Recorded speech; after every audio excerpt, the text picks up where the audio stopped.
মঙ্গলবার দুপুরে কালিয়াগঞ্জ শহরের মহেন্দ্রগঞ্জ নাট মন্দির প্রাঙ্গণ থেকে একটি বিশাল স্বনির্ভর দলের মহিলাদের মিছিল বিজেপি নেতা গৌরাঙ্গ দাসের নেতৃত্বে কালিয়াগঞ্জ ব্লক অফিস প্রাঙ্গণে গিয়ে বিক্ষোভ দেখাতে শুরু করে।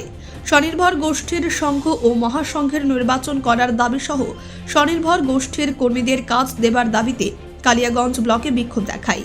কালিয়াগঞ্জ ব্লকের স্বনির্ভর গোষ্ঠীর মহিলারা স্বনির্ভর গোষ্ঠীর মহাসংঘের নির্বাচনের দাবির সাথে সাথে স্বনির্ভর গোষ্ঠীর প্রশিক্ষণপ্রাপ্ত মহিলাদের কাজ না দিয়ে স্বনির্ভর গোষ্ঠীর পরিবর্তে অন্যকে দিয়ে সরকারি কাজ করিয়ে নেবার প্রতিবাদে এই বিক্ষোভ। দখলে সমস্ত দিক দিয়ে করছে সরকার, রাজ্য সরকার, টিএমসি। এই জন্য আর সমস্ত কিছু যা হচ্ছে রাজ্য সরকার মাধ্যম দিয়ে হচ্ছে।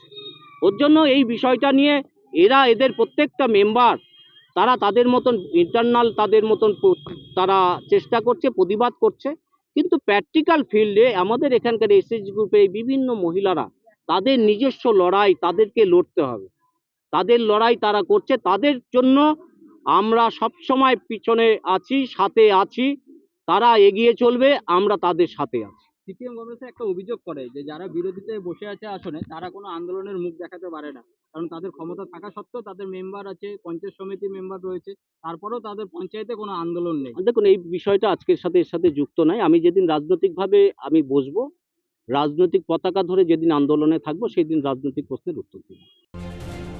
কালিয়াগঞ্জ থেকে ভাস্কর রায়ের রিপোর্ট, কুলিক নিউজ।